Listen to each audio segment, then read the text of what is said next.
when Dan asked me if I might give one of these talks, he said, don't talk about Shapley and Hubble. Don't talk about, he didn't say don't, he said, people here already are getting the story at Mount Wilson. They want to know what happened after. So I thought that was an excellent way to frame this. So a number of years ago, I began looking into my grandfather's activities, and I'm one of the few people left who knew him really very well. I was born on his 60th birthday, and the family was together a lot, and they were a very special and warm group, and excellence was expected, but in a gentle way. So the Harlow Shapley Project has a Facebook page, and we hope right away you'll go and ask to join the Facebook group. And we also have a website, which is harlowshapley.org, and also there you can find out about me on corner of the site. And our latest post is about Uncle Lloyd Shapley, and we're honored to have Peter here, who was a big help in putting together a new section on the centennial of the Nobel laureate in the family. In all the centuries before Shapley came along, everyone could see the Milky Way galaxy in the night sky, but they never really knew what they were looking at. Only after the efforts of Shapley did anyone know what the Milky Way galaxy really was. So in a very real sense, Harlow Shapley discovered the Milky Way galaxy. And that may sound familiar to some people, because it's from the book of the centennial of the 100-inch and written by, I think, Dan Coney himself, one of the best, what? Okay. So it's a very beautiful summation, no matter who wrote it. Okay. Shapley had a long and eventful public career after he left to go to the Harvard Observatory as a very youthful director. At the age, second day on the job, he turned 36. And the following 5 decades were really quite extraordinary in many ways. So I decided to pull out of this 3 themes that build on his character, who he was, and in a sense give insight into his discoveries while he was here. I have 3 themes here. First, we're going to tell you about his transformation of the science press in this country with other players, but he has a very important legacy there from the 20s on. In the 30s and 40s, as a humanitarian who went out of his way to rescue many Jewish and non-Jewish scientists and scholars who were being evicted and very, very threatened in Europe, as well as became a liberal spokesman for academic freedom against the political right, all of this at cost to himself. And in third, inspiring about science with many, many people in his so-called retirement, in which he told people of his conclusion that there are likely 100 million planets in the universe capable of supporting life. And in many narratives, after Carl Sagan came along about 66 and onward, Shapley's pivotal role during 15 years of public lectures and writings has sort of been forgotten. So tonight I want to resurrect that and hope that that will be noted. We will also hear Shapley himself tell you this. So just to show then and now, in the upper left is the center of the galaxy as imaged in about 1920-21 by a Harvard telescope, and it's in the collection of Margaret Harwood, who was a Harvard astronomer and a woman director of the Maria Mitchell Observatory, and a very fine photographer.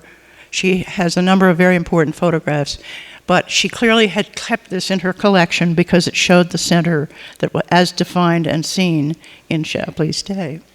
And then we flip here to 2016, which is the precise center imaged in Sagittarius by an infrared, wide field infrared by Judy Schmidt. And it looks almost naked because it's now been bared to view, at least in the wide infrared. And I'm very happy to say that we do have a precise version of these, thanks to Jeff Canepe, who's here, I hope, someplace. Jeff, raise your hand. Yay! Why are you in the back? You should be down here. Hi. Okay. So it's Jeff's responsibility to say where Sag A star is, and we have another slide which we won't show you, but we could pinpoint it for you. So, in the 20s, by the time Shapley had been a news reporter in the rough towns of Kansas and Missouri near the farm where he grew up to make money for college. He was an extremely fast writer in a very simple style, and that's how he got together enough money to go to higher education. But this gifted him with an ability to write fast and know what news was. So from the time he arrived at Harvard, he was already beginning to write or promote news of the astronomy. And there wasn't that much of a science press, and reporters were not very educated. And to quote people like Sam Hale and E.W. Scripps, well, they didn't say hocus pocus, but they were alarmed by the amount of ignorant reporting or so-called reporting. So actually it was Hale who urged Shapley to use his journalistic skills. So a lot of what I'm about to tell you is the legacy of Hale's concern that the more elite members of the profession get out there. While he was at Mount Wilson and during the discovery phase, he was criticized and perhaps not as well liked by top management because he didn't quite fit in. He had grown up on a farm, he talked with an Ozark accent, he was accused of he was not the stereotype, if I might use that word, of the elite scientists of the day. And in fact, he wrote, in considering the Harvard job, that he doubted if Walter Adams would give him a permanent job. This is after he had done all of this work. But it's quite clear that his flaws were visible when he was here. My argument in this talk is that those very qualities of going off the beaten path and being different and being imaginative actually caused him to innovate off the beaten path and left these three legacies. He was innovative, he was a nonconformist but with a purpose, and another feature, your father loves people, and that was stated by Albert Einstein to Mildred when she was sitting next to him during the evening he spent at the director's residence in 1935. Your father loves people, loves people. So as soon as he got to Harvard, as I said, he was already interacting with the press, but he also inherited from his predecessor, E.C. Pickering, the system of astronomical telegrams. It was sort of the intranet of its day. Observatories around the United States sent in by telegram to Pickering's office at Harvard their observations fast, and the hub sent the telegrams back out to the subscribing observatories so others could train their telescopes quickly on some object or add to the library of information they had. That is a telegram service, and then the other one was called the bulletins, which had the announcements, but a little bit more context about who did it and some of the detail that would be useful. Again, it was within the profession, and it wasn't anything meant to be used by the outside world. But Harlow got there, and he began sharing individual announcements with reporters and got in touch with what existed as a wire service and began sort of being sort of a news manager from the telegram service. Later, he would introduce the postcards, and these are very, very important because the records of discovery of the era are often logged into these old records this way. But the fun part is the equipment. You see he's on a dictaphone in about the 1920s. The famous desk is on the left. And the dictaphone was quite modern by the standards of the day, because the real way to get your business done as an executive was with a wax cylinder. And so Harlow Shapley had a bunch of these wax cylinder things. He had one in the bedroom upstairs at the mansion. He had one in his office. He eventually had one in his car, and he could dictate into it and then stroll back to his office in the morning, set the cylinder thing on his secretary's desk, and Secretary Billy Walker, whom he hired right away and stuck with him all the way, she began typing like crazy all day long. She was also a Christian Scientist and never was sick, so she could really hang in there. So it's really very amusing that he, one quick funny story is that she typed so fast and so automatically that one letter came out going, wah, wah, wah, wah, wah, and it was baby Lloyd screaming. And she was asked, Miss Billy Walker was asked about this, Miss Walker, and she said, I was typing so fast, I just typed whatever I heard.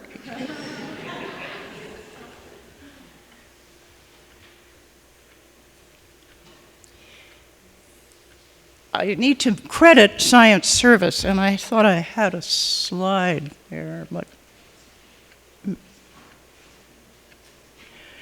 so it's very important to know that in this very same era of the 20s, the project of Hale and E.J. Scripps to make a science news service came into being. And right away, the editor that they hired, this would be for all scientific news, not just because to fight the hocus pocus that was being printed. So if this was a wire service that subscribing newsrooms would get over the ticker tape from reporters stories that were accurate or stories written by scientists. So the news would go into the daily press. And immediately, the editor, Edwin Slosson, was in touch with Harlow Shapley, and as early as 1921, Slosson writes to him saying, send me anything you got. Have you got some stories? So this started an alliance between Shapley and the newsman sitting at the hub of this astronomical information system with Science Service. And Shapley worked with them all his career, for being president, chairman of the trustees, and stuff like that. They were very committed. So the modern science press is born, and I'd like to just use the occasion to credit both Science Service and Dr. Shapley. And a sign of how much science was revered in this time was the first arrival of Albert Einstein in the US.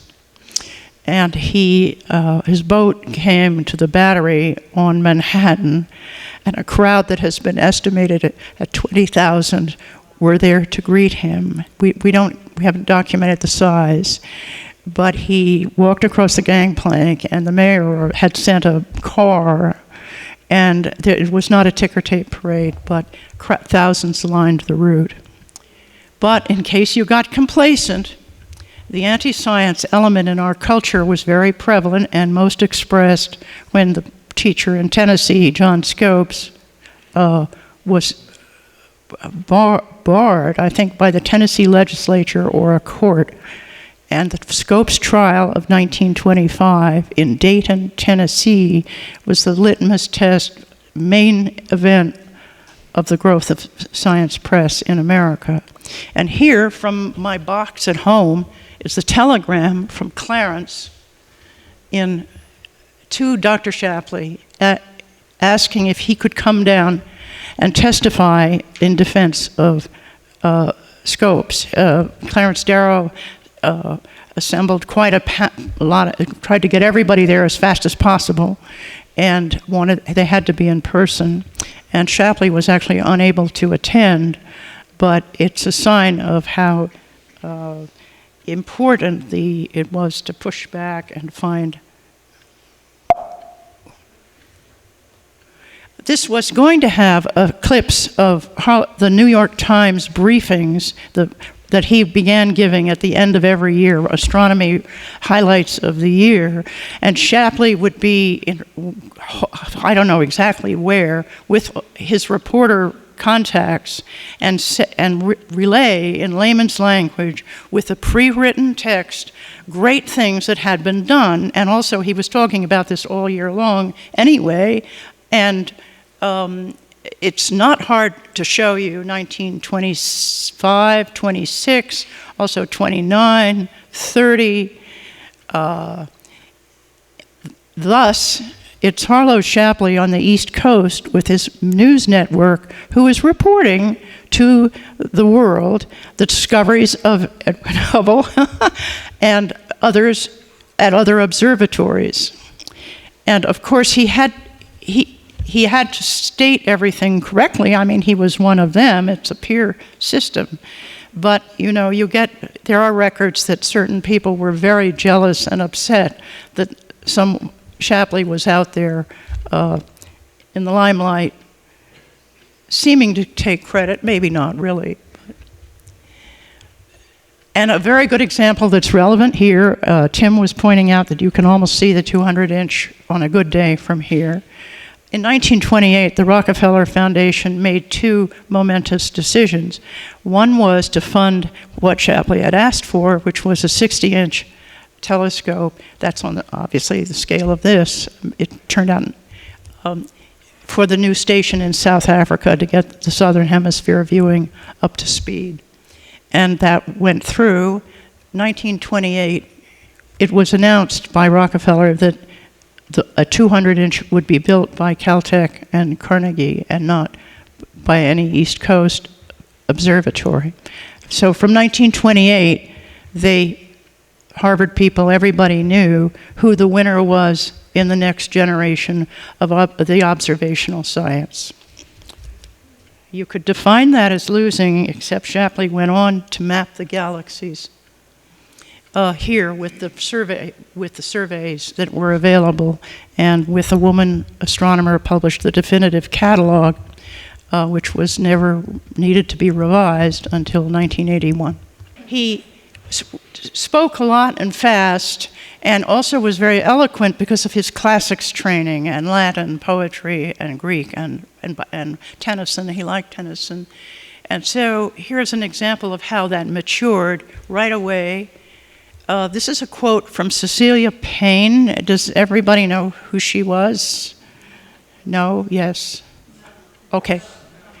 So in London in 1922, she was studying astronomy at Cambridge, and her men friends told her there were few opportunities in Britain for her.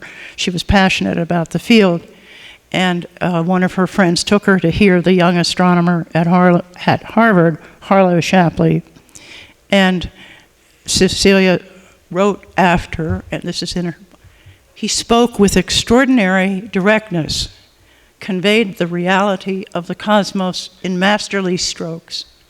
Here was a man who walked with the stars and spoke of them as familiar friends. They were brought within reach. One could almost touch them. He even descended to levity. But it was a levity born of intimacy. And afterwards she went up with her escort and asked Shapley if she could come to the United States to work here.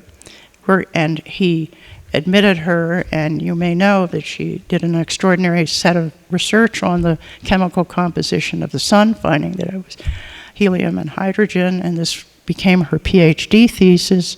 And Shapley arranged finally for Harvard to allow a PhD in astronomy. 1925, Cecilia Payne is the first PhD graduate program of a very distinguished program that trained the future leaders, many of the future. This is the first of 3 pause slides where you can take a picture or just think about it. As I said, it was a very eventful life, and many things were happening that he achieved in this interval. I'm only telling a few stories. So for reference and to get you interested, and for the Q&A, here are some other achievements of the time. I mentioned the graduate school. He raised money for original research and for more observational plate collection, which Harvard already had the largest collection in the world. He hired and promoted more women and also foreigners. The home, the great big residence, turned into a welcoming place with parties and music and dancing. His favorite dance was the Virginia Reel, and in the Ozark tradition, after dinner, everybody danced, and guess who got to be the caller to say when your partner go up and down the aisle? Southern Station, new Northern Station, and a building that's still there today, which was made fireproof to expand the important plates collection. So we move to story 2. Again, it's a case of where, like the news thing, it wasn't something that directors of major observatories were normally expected to do. And in the case of the argument I'm making in this talk is compared to what? Were there other people running other institutions who got as alarmed and upset by the decapitation of German universities by Hitler starting with the 1933? From 1933, in the files Billy Walker's typing, pouring out of there, begins Shapley's campaign to try to save people who were exiled from their jobs. And as things unfolded in Germany first, and then with the Anschluss in Austria and Czechoslovakia, to try to get them out and get them to jobs in the United States. And Shapley's campaign on this went on from much of the 30s and right through the World War II and after. His obstacles were strict U.S. immigration policy. And if any of you saw Ken Burns' The Holocaust, I don't know if you did, there's somebody who had. You see there how American opinion did not want these people. It wasn't just that the Jewish people, it was the foreign people from, and there was a State Department official in charge of this named Breckinridge Long who went out of his way to make it very, very tough. And in time, again, Shapley wanted the universities to offer jobs. The point was to save the people and the minds, but the universities had the excuse of the Depression because everybody, including Harvard, was short on funds. So they said, well, we'll consider your refugee in the next academic term. The guy is under a bridge. If you give enough money for a stipend, and okay, if you insist on a pension as a condition of this job, bring us the money. So Harlow went around raising money.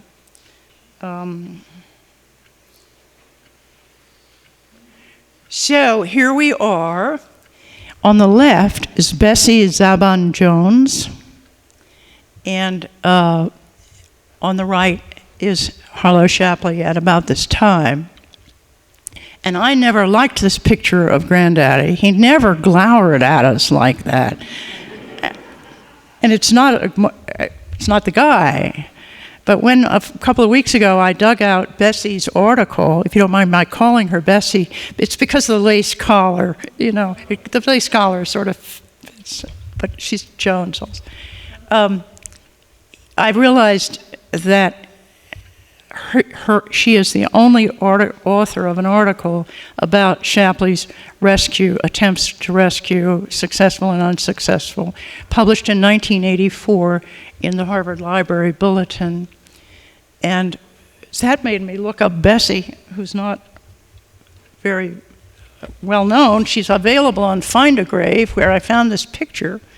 She was from an Orthodox Jewish family, one of 8, who had emigrated from Europe to Atlanta in the late 19th century and gotten herself to the University of Chicago, where she met an English professor named Howard Mumford Jones, and came to Cambridge.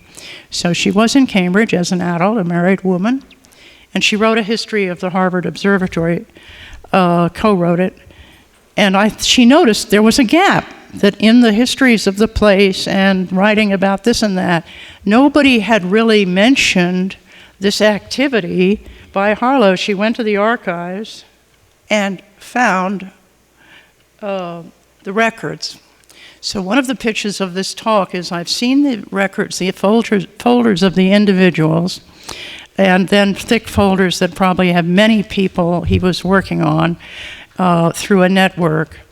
And Bessie's article documents his attempt to get a national program and also to get Harvard to lead other universities to hire in the sciences. Again, the idea was a mature person, a mind to be saved, because knowledge must not be lost because of this catastrophe.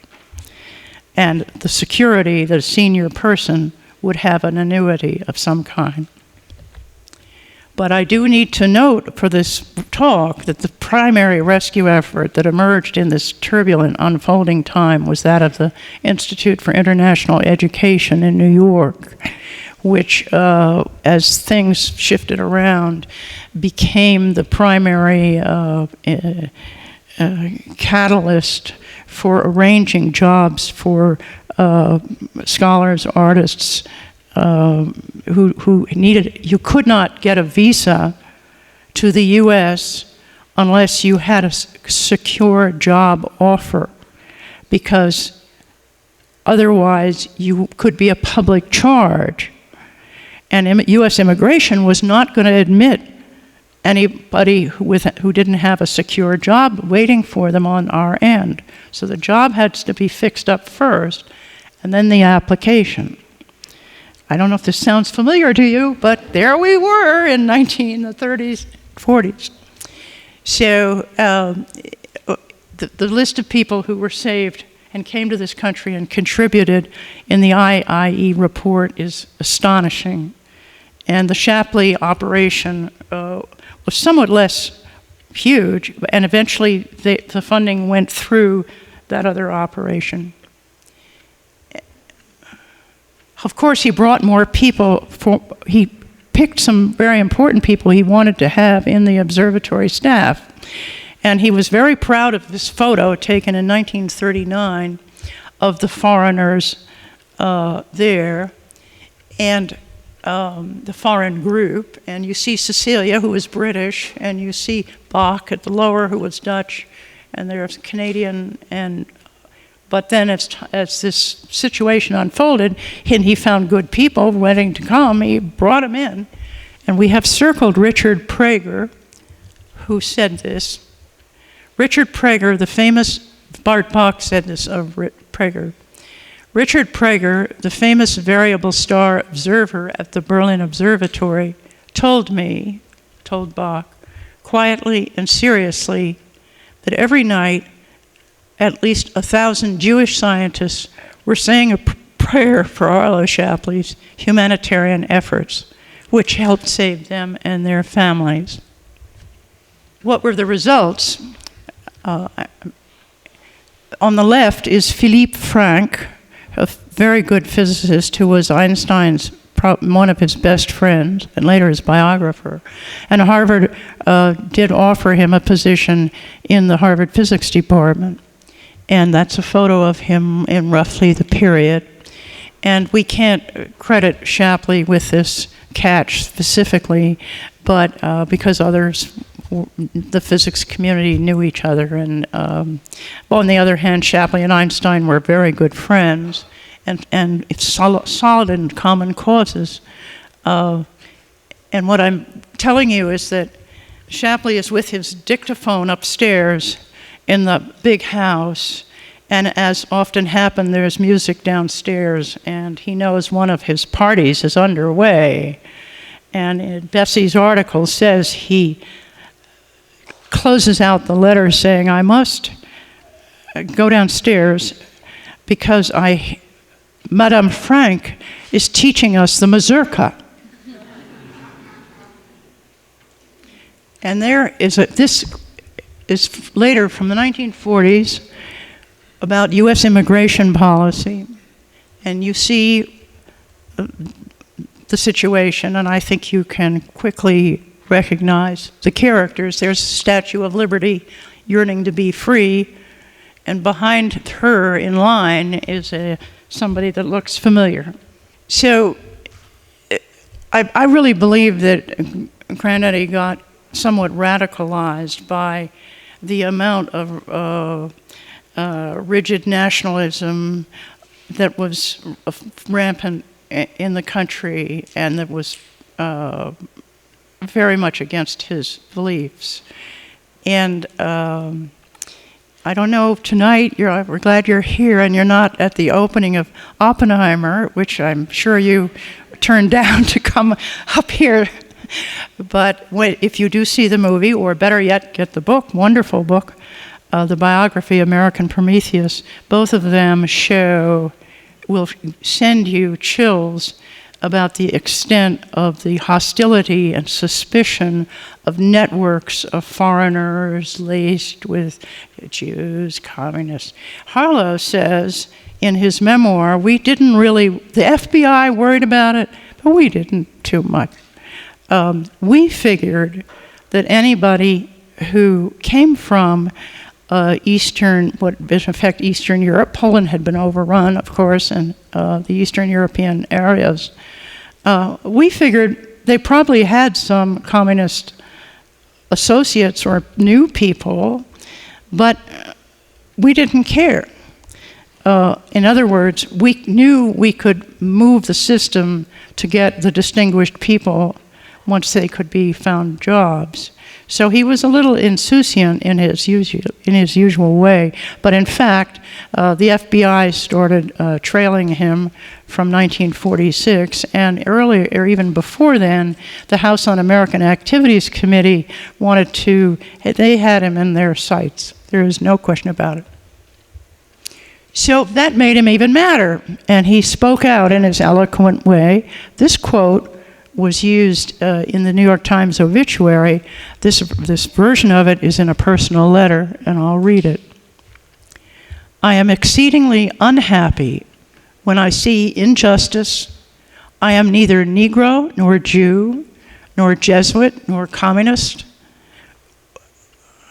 So far as I understand them, I do not hold with Catholicism, communism, or Judaism, but I am a fellow traveler of all of those minorities in turn when their constitutional rights are invaded by a thoughtless majority or by malicious aggressors who seek political advantage, material gain, or sadistic satisfaction through persecution.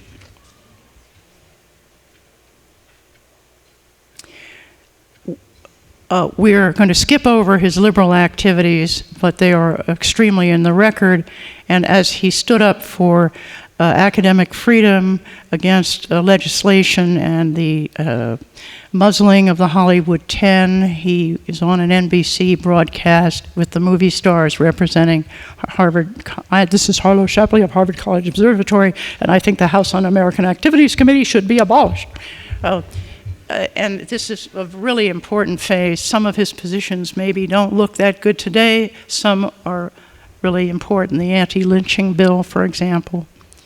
And in a run-in with the House Investigations Committee of the Un-American Activities Committee, the chairman and the notorious John Rankin of Mississippi got him alone in the hearing room, had been thrown out his lawyer, and the secretary he had brought because he didn't trust. And Harlow and he had kind of a fight in which Rankin tore it. Shapley was taking it down in shorthand as he was being interrogated. Okay, because he doesn't have a secretary. Anyway, the reporters are in the hall waiting, along with his lawyer, and the chairman emerges, and Shapley emerges, and Shapley's ready, but immediately he says, "I have never seen a witness treat the committee with more contempt." And that ran in the afternoon papers, along with Shapley's quote, calling them a star chamber. So here's another pause slide of other things that are very important in the life and that you can follow up on. One scientific disappointment was when Walter Body, who was a brilliant astronomer and also had the 100-inch available to him, which Shapley had not, discovered that there were two populations of Cepheids, and Shapley's original galactic and subsequent universe measurements were off by a factor, I think, of two. And this was his kinglier moment because he had hoped to make another great, so it was a hard time. 1952 and 1953 were strained years for Shapley. Yet, in that moment, he created a novel course defining the field that we call cosmic evolution. Based on the new science, he changed his view of long-standing, and he now concluded that life could exist on other planets in the universe. And he set out terms, formulated a computation for how many stars may be in the life theaters, he called them, the planets that had habitable life. He had a felicitous phrase, life theaters. And more stars will be, he estimated that at 100 million that might have, based on the size of the stars measured at that time, and more will be discovered. And in 1953, he also laid out, and I'll show you in a minute, the definition of the habitable zone where one should look for life. And therefore, you are looking for planets with certain features in their orbits and so on. And he began speaking widely about this enlarged vision of the universe and man's place in it. So, again, I cannot overstate the importance of Harlow Shapley being able, as a scientist, in 1952 to hold a meeting about climatic change. That's the evolution of the Earth with different features over time. And in chapter 1, using his paper that had been adjusted since 1952, this is published in 1953, with the conditions for planetary life. This is the definition of the habitable zone that is still used today. He's not the sole author of this, but he is way, way ahead in terms of explaining it and continuing to talk about it. And as for abundance, he writes in 1953, the odds are 1 in a million that any given star supports life of the, quote, high sort. But since the total number of stars are in excess of 10 to the 20th, there must be 100 million life theaters scattered throughout the metagalaxy. They indicate that the life phenomenon is widespread and of cosmic significance. We are not alone. So, as he was able to start retirement because he was teaching this one class, he was no longer director, and he could co-teach it. He went on the road. Now, again, he could have retired, and what would another prominent scientist who'd run a major institution do when finally the bell has rung and you have to hang up your hat. And maybe you should hang up your hat, and you know you better move on.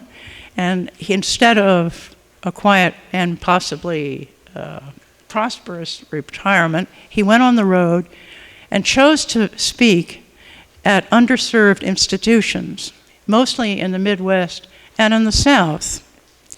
And he spoke widely as a science educator. He believed that all society and people benefit from exposure to science, to reach people where they are. And I'm going to talk a little bit about this speaking tour and then about his best-selling book, Of Stars and Men. And pretty soon you're going to hear him say these very things in the movie.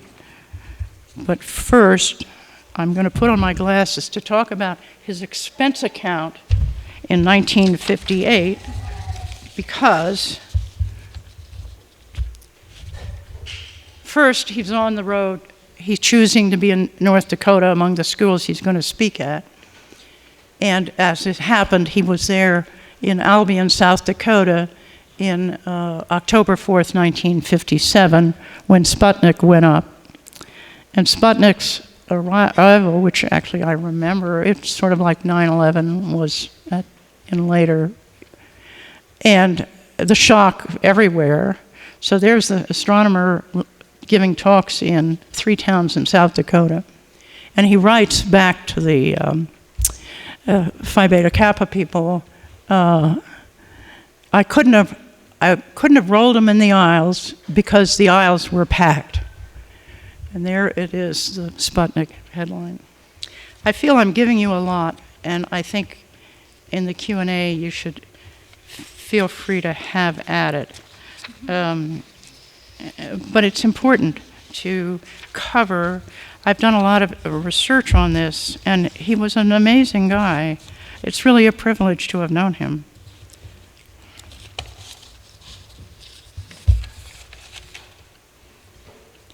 Okay, so his friend, Kurt Lee Mather, who was the president of Phi Beta Kappa nationally, and Harlow Shapley cooked up a scheme whereby knowledgeable, prominent scientists would lecture and meet for 2 days and interact with students to inspire them to be to a higher level and benefit the local faculty around the country. This is the Visiting Scholars Program.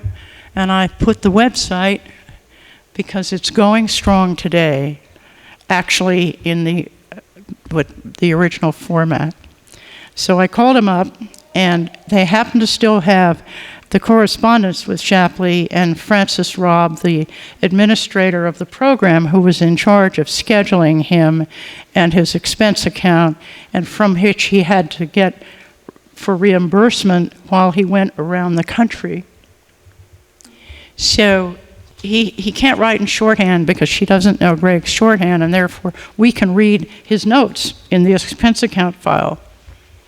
Here he's about to go to Cornell, and then he wants to submit his expenses for that jaunt. And the red writing says, "Gosh almighty, I fund a scrap of paper for a few minutes to salve my conscience to report that the tour, if you will kindly excuse an understatement, is something. People, damn 'em, like me. And I talk. What a tour. Every meal is a festive occasion.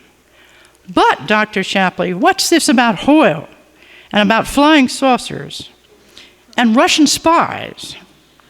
When you grow up, and do this tour, don't come to Cornell. No hotel to escape in, plumbing is as sour as the students and faculty are sweet. Only full dress shows here, but that's what I'll try to keep to." Then in May 1958, when the tours were up, "Dear Mrs. Robb, it's finished rather well, But Bucknell, not so good. Canceled flights and other make the transit to Tennessee rather hard. I flew Williamsport, Pittsburgh, via TWA, Louisville to Nashville in a hectic day, then banquet until midnight CST, and he encloses the unused tickets and miscellaneous expenses of $158.45. And he closes by saying, "It's been fun working with and for you. PBK got a lot of publicity. The colleges, some fun also. Sincerely, Harlow Shapley." So Mrs. Robb has to process this, and she writes back. And that is this letter here, which I have to read because I don't think. "I am distressed that our correspondence is coming to an end. I thought of miscalculating your expenses in order to prolong it somewhat. But that is really not cricket. So therefore, you will find enclosed a check for $1,000.45, which I honestly believe is the right amount. It covers the honoraria for Wake Forest, Lafayette, Bucknell appearances, plus $158.45 for traveling expenses. In addition, there's a $100 honoraria for your completion of the appearance in Nashville at the conclusion of your tour." Then, of course, she says, "Your contribution to the Visiting Scholar Program cannot possibly be overestimated. Thank you for all you have done. I have thoroughly enjoyed our contacts during the winter and hope to see you again soon." So again, my point in this speech, it's off the beaten path, literally. And who else would be doing this? Who would voluntarily choose to go through this mission of talking to these underserved places and converting them to science? And I think one of the answers is he was like them. They got ready for the great astronomer, and the local press was notified, and somehow arriving at the school is this guy in a hat and a maybe not perfect suit. Pretty soon he lights up his cigar. He talks in an Ozark accent. And, you know, at some level, the hearers and the speaker, I think, unite. So all these thoughts came together because he was talking about the likelihood of abundance all this time. And again, in Of Stars and Men, he put it together, but he worked very hard at trying to distill this into yet another popular book. And Of Stars and Men comes out, it's short, and it goes through 4 printings in quite rapidly. And Nehru, the languages included Polish and Hindu. Nehru, the head of India, praised it. The slide at the bottom says, "This is Marilyn Monroe's copy." I told you Hollywood liked him. So as a result of this computation, it's clear that Frank Drake, who had been at Harvard, had been listening, and everybody in the astronomy world knew of Harlow Shapley's conversion to this idea of extraterrestrial life. And here I quote Otto Struve. I don't know how much you know about the SETI program or how that got started, but it was off the beaten path. They kept it secret, or they tried to, because most of the astronomical community would not buy into trying to listen for signals on radio transmission. So this was quite daring. Frank Drake wrote this equation on a blackboard at a meeting in Greenbank, West Virginia, for the meeting that they held to reboot the program. And the Drake equation says what are the features that you would look for, how to define the search, how to define which planets, which stars to look at in the hopes of getting a signal. from the other side. And the Drake equation is foreshadowed by Harlow Shapley's own formulation in Of Stars and Men. And Steve Dick, who's a historian of all of this, says Shapley is the intellectual father of the search for extraterrestrial life. He didn't involve himself in it, but he was saying it. So this cycles back to their attempt to listen and what happened. And Drake credits Shapley, as do others of that time. I quickly will tell you one story before we go to hearing Harlow say this himself. Just some rather beautiful music. So we're in 1960-61, the missile gap, Sputnik's up there, the space race, lots of Khrushchev at the UN banging his shoe.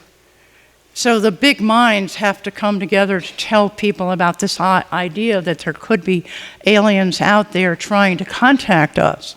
And a panel was convened by the Seagram's Company, chaired by James Killian, of notable thinkers and scientists to discuss the possibility. It was called Life in Other Worlds. And in order to rise to the momentousness of this terrifying, fascinating idea, the three interviewers were the big shots: Bill Lawrence of the New York Times, Walter Cronkite, and Chet Huntley. So you have these big shots, and then you have these interviewers, and it's all very solemn. And Chet Huntley asks the question, if tomorrow a signal were received so we knew we could speak to the alien in the other world, what would be your first statement to them? What should be the first thing? And the solemn Arnold J. Toynbee actually came through pretty well. He said, are you getting along with each other any better than we are? Dr. Shapley, he says, as a matter of fact, I was just discussing this last week with 400 Orthodox Reform rabbis in Detroit. And we had a big discussion about this, and a young rabbi actually had the answer. He thinks the first words we should send out there to them is, help, help.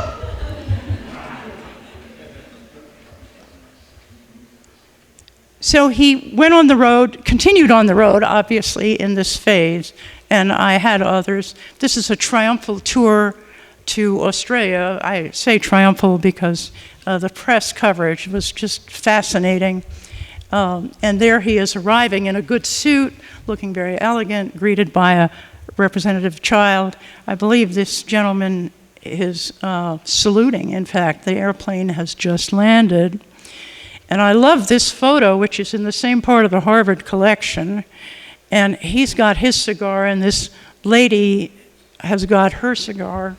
And that's a more typical pose. Again, this is the slide to tell you what else was happening. In case you thought he was getting lazy, this is a reference slide about the books published in the 1960s. I'll quickly say them, and then we'll move on to the video. The source book in astronomy. These are actually all very important publications, and most of them stayed in print a long time. Science Ponders Religion, 1960. Galaxies, this was the next edition of his definitive, simple work that was assigned in many courses. View from a Distant Star was a popular book. Beyond the Observatory, 1967 was a number. And in the next edition of the Treasury of Science came out in this period. I'm sorry I didn't put it. It was a Book of the Month Club regular. And then Through Rugged Ways was his memoir. And the third edition of Galaxies was brought out, was prepared with Paul Hodge and came out right after his death. And if you want to learn more about this phase, there is hardly anything better than Joanne Palmieri's PhD thesis about his public activities and also the reception received.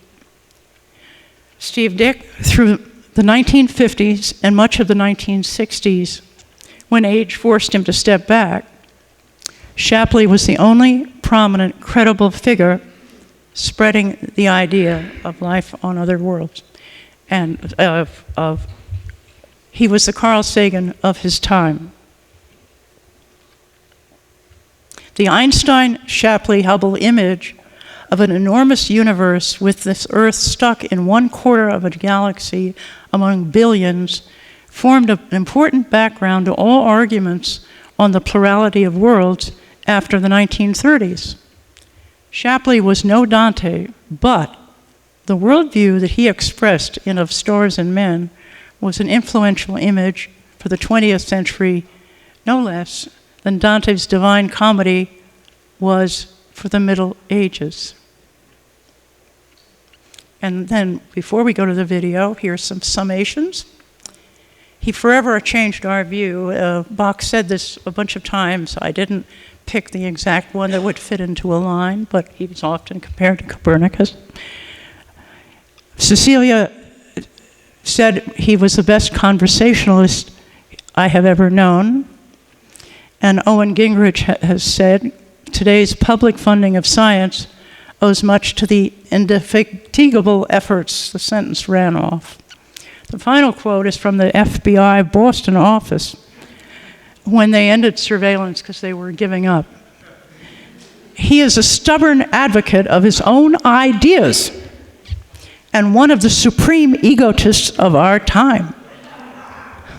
He has an inherent dislike for authority and will invariably do the opposite of what he is told or supposed to do.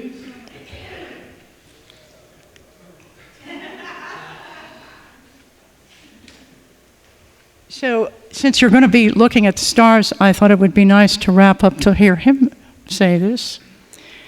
The Hubbles, Faith and John Hubley, asked to make a movie of the book, and the movie itself is now on YouTube in a correct form. Just wait a minute. And it's 55 minutes, and it's a magnificent period piece from 1961. For this talk tonight, I'm sharing a clip from near the end, which is 5 minutes. Okay, go.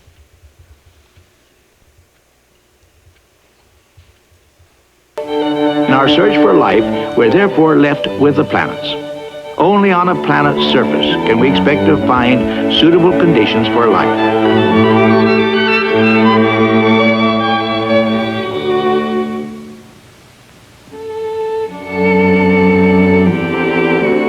Planets on which life can emerge must be neither too near their suns nor so remote that the cold is unrelieved. They must not be too small to hold an oxygen atmosphere. They must have salutary waters and agreeable rocky crusts, like our planet Earth, which is number 3 in the family of the Sun.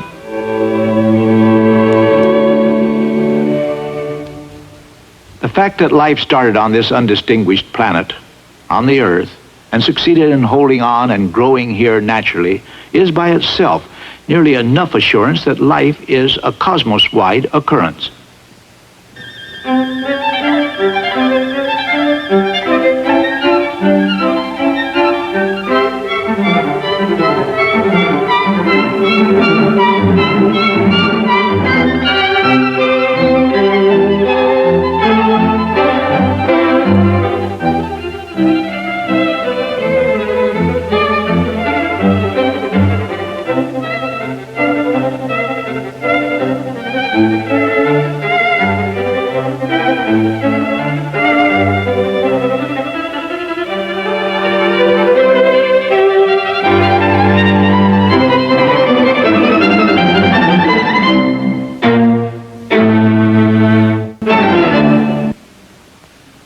us say that 1 out of 1,000 stars are like our sun, a single star. Double stars, stars in the centers of globular clusters and exploding bodies, have no planetary families. Then suppose that only 1 out of this 1,000 single stars have planets orbiting around them, and perhaps only 1 out of that 1,000 have planets at the right distance for moderate temperatures. And perhaps only 1 out of that 1,000 of 1,000 have planets large enough to hold an atmosphere. And of them, only 1 out of 1,000 has planets with the proper chemical composition for life to emerge. The disqualifications have been ruthless, a gesture to those who harbor the wish that man has the distinction of being unique in this universe. With that reduction, however, 1 in every billion stars will have a crusted planet entirely suitable for life. But 1 in a billion is not at all scarce in the overall stellar universe. Exactly where those other life-bearing planets are, we cannot say, lost as they are in the glare of their stars, isolated as we are in space. But statistically, we deduce the existence of 100 million of them, planets with highly developed organisms that live and react to their respective environments. No, we are not alone. Their training complete, our intellectual sensitivity differs only in degree from those of other earthly organisms. And naturally we wonder if other organisms, basking and groping in the light and warmth of some happier star, may not have succeeded better than we in the search for the whys of the universe. Since men in the future must continue to rely on their wits and acquired wisdom, and cannot depend on a built-in generic mind, we wonder whether proud man or the meek will eventually inherit the earth. As an example of the meek, let's choose the fish. They employ instincts and not heavy forebrains. Which animal type will be here 10,000 years from now? Homo or the fish? The adjusted fish or the maladjusted man? No foreseeable collision of Earth and stars in the next 10,000 years.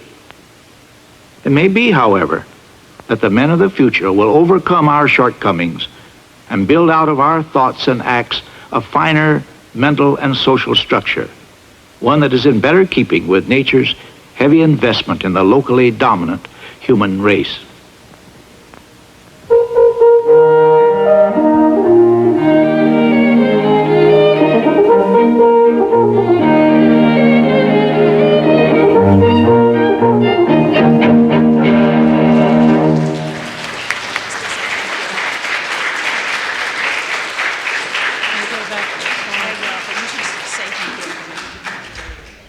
Are we ready? Oh, thank you. Thank you. I am thanking everybody.